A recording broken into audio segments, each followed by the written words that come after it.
নমস্কার বন্ধুরা, স্বাদে ভরা স্বপ্নের রান্নাঘরে আপনাদের সকলকে স্বাগত জানাই।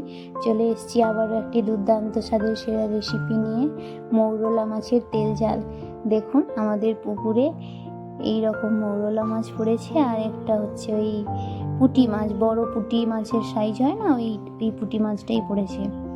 এইগুলো দিয়ে আমি আজকে তেল ঝাল বানাবো। দেখুন মাছগুলোকে ভালো করে হলুদ নুন মাখিয়ে রেখেছিলাম, দিয়ে কড়াইতে তেল দিয়ে দিলাম, দিয়ে মাছগুলোকে হালকা করে ভেজে নেব।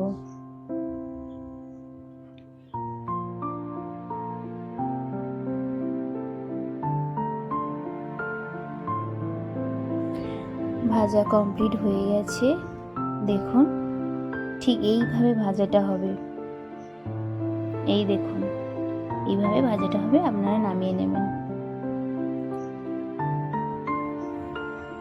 তারপর মৌরলা মাছগুলো আবার দিয়ে দিলাম, এগুলো হালকা একদম আঁচে ভেজে নেব, বেশি কড়া করে ভাজবো না, তাতে তেল ঝালটা এত টেস্ট লাগবে না। অ্যাকচুয়ালি কাঁচা মাছেই তেল ঝালটা হয়, আমি এখানে একটু ভেজে নিচ্ছি,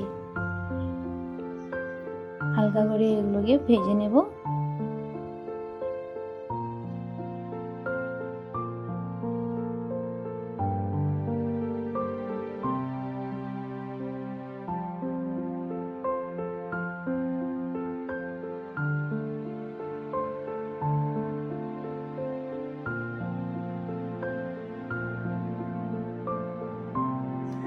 মাছগুলোকে একদম উল্টে পাল্টে ভেজে নিয়েছি, এই দেখুন। এবার নামিয়ে নেব।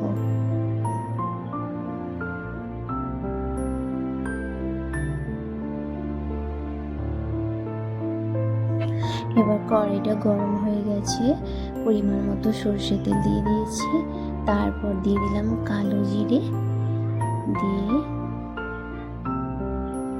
তারপর দিয়ে দেব কুচনো পেঁয়াজ, দিয়ে ভালো করে পেঁয়াজটাকে তেলে কষিয়ে নেব।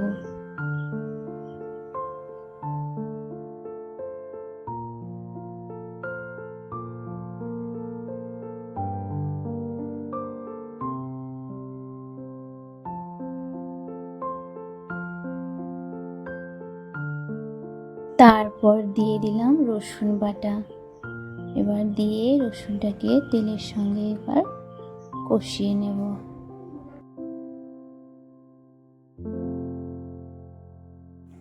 এরপর আদা বাটা দিয়ে দিলাম, তারপর চেরা কয়েকটা কাঁচা লঙ্কা দিয়ে দিলাম, দিয়ে ভালো করে মশলাটাকে কষিয়ে নেব। দেখুন এইভাবে ভালো করে মশলাটাকে কষিয়ে নিতে হবে।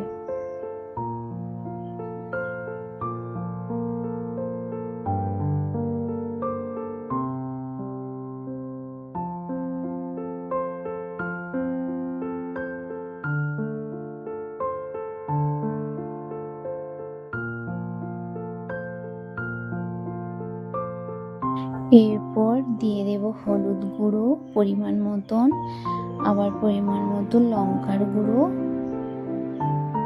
দিয়ে কিছুটা কষিয়ে তারপর দিয়ে দেব কুচি করে রাখা টমেটো, দিয়ে ভালো করে আবারও কষিয়ে নেব।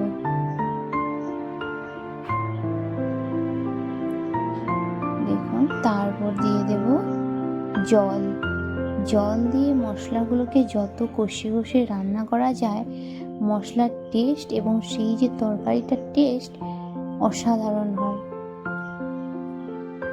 ব্যাস দেখুন জল দিয়ে একটু মশলাটাকে কষিয়ে নেব, তারপর কিছুটা লবণ দিয়ে দেব যাতে মশলাটা ভালো করে মেখে যায়।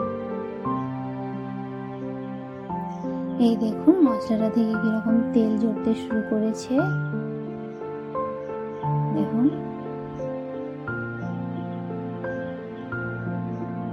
আবার একটু নাড়িয়ে নিলাম,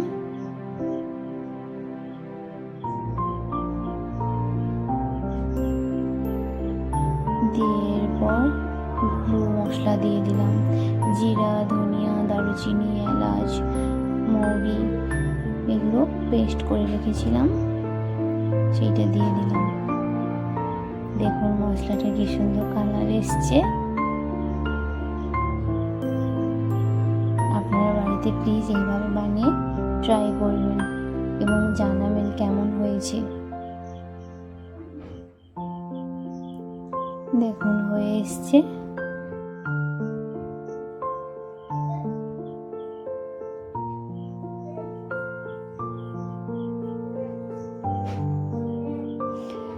এবার জল দিয়ে দিলাম, পরিমাণ মতো জল দিয়ে ঝোলটা যখন ফুটতে শুরু করবে তারপর মাছগুলো ছেড়ে দেব।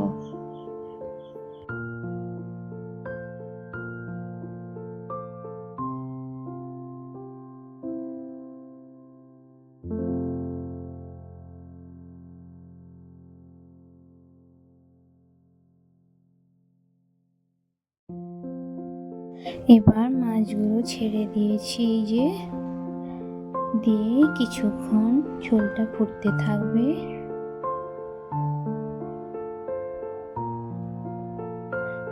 তারপর ঝোলটা হয়ে এলে গোটা গরম মশলা বাটার জল দিয়ে নামিয়ে নেব।